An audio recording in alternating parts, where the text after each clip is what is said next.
Bon, si nous voulons si nous voulons que les frappes soient efficaces dans le combat, il faut que le corps soit entraîné pour cela. Donc, il faut que les mains soient cohésionnées.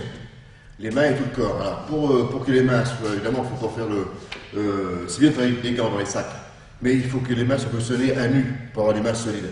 Et si on veut que la frappe soit vraiment efficace et décisive au moment de l'impact. Alors, on va commencer par le cohésionnement des mains. Alors, le cohésionnement des mains, nous allons faire le dessus des mains. Il faut éviter les ondes de choc à tout prix, c'est important. Ne pas frapper de cette façon-là, les mains rebondissent. On a le dos de la main très à plat et on colle la main au tapis.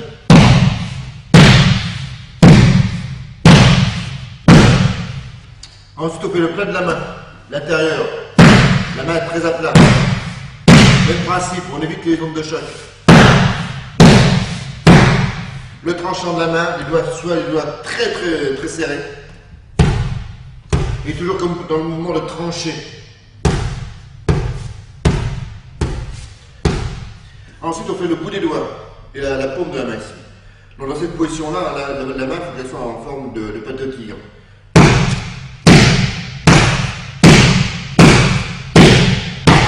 Regardez bien le mouvement de la rotation dans la frappe. Je vais faire le même principe sur le sac avec un petit complément. Alors, on va travailler sur la forme de poing. Sur les kento, au début, vous le faites la main légèrement ouverte.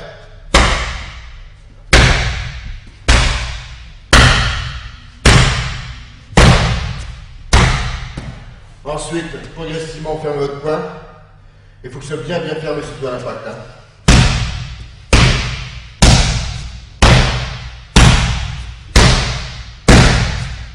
Toujours dans la rotation.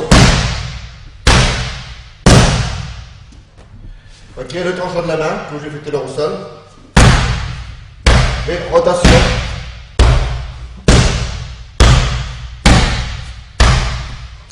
Donc c'est une frappe qui pénètre. Ensuite, on va travailler le dessus du pouce et le tranchant de la main ici. Mais bien rentrer le pouce à l'intérieur pour ne pas vous le mettre. Okay. Et la main légèrement inclinée. Du haut vers le bas. Okay. À droite, à gauche.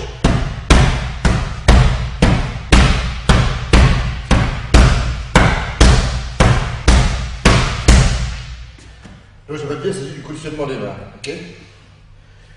Pour la patte de tigre, on peut la faire de différentes façons.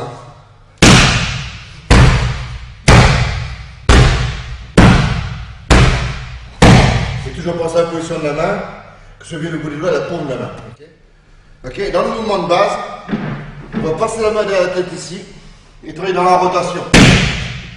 Regardez bien le mouvement, la position de la main ici devant le front, rotation, elle est bien les hanches et on vient frapper. En position de tigre, il faut éviter l'onde de choc dans l'épaule surtout. Okay. Toute la puissance est dans la rotation. Pour continuer les mains, on va travailler les poignets. Poignets cassés.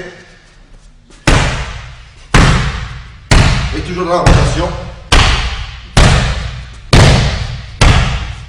Bon, la façon de travailler le coup de coude, je vais revenir dessus tout à l'heure pour expliquer sur Sébastien pourquoi du haut vers le bas, okay, la rotation, d'accord. Bon, maintenant je vais passer au pied. Pour conditionner le dessus du pied, frappe en dessous du sac ici.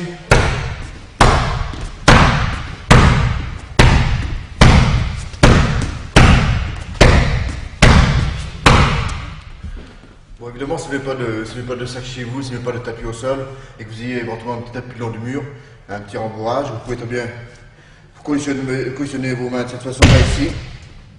Ok. Le tranchant de la main, le dessus de la main. Okay. Évidemment, vous changez de côté. Alors, le conditionnement des mains pour la frappe est très important parce que, en général, chez les boxeurs, quand ils travaillent toujours avec les bandes, avec les gants, ils se fragilisent les mains. C'est pour ça que c'est très important de les faire au sac, de faire toujours le travail de conditionnement des mains nues pour qu'elles soient beaucoup plus solides et d'être plus efficaces en cas de situation réelle et d'intervention. Bon, le conditionnement du corps, c'est important parce qu'il faut que le corps soit aussi lui solide, qu'il puisse encaisser les coups et réagir immédiatement. Il ne s'agit pas non plus de faire du n'importe quoi en conditionnement du corps, de se provoquer